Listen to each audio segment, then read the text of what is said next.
Tapos pong magdeklara itong sa Sara Duterte na siya nga ay tatakbo sa pagka-pangulo sa 2028. Ayan, nagkaroon daw ng lakas ng loob itong si Anjo Eliana. Kung totoo man to kasi ang sinasabi niya, ito yon dahil daw sa pag-anunsyo ni Sara Duterte na tatakbo siyang presidente, gusto ko na rin sabihin sa taong bayan na ako ay tatakbo rin bilang senador sa 2028. Yan.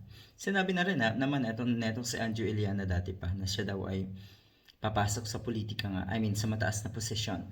Ito ang panawagan niya na tumakbo, or marami daw kasing nananawagan na siya ay tumakbo bilang senador.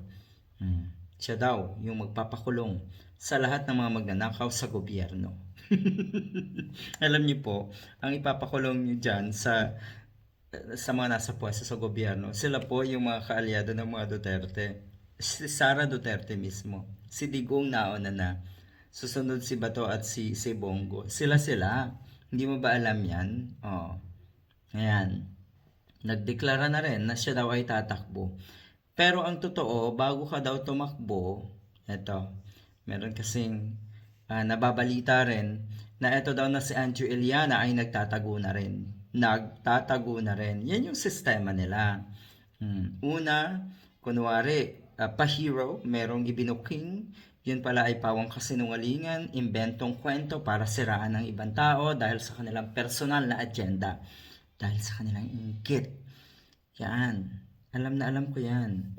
Dahil dito sa amin, meron din ganyan. Maraming ganyan na mga diehard.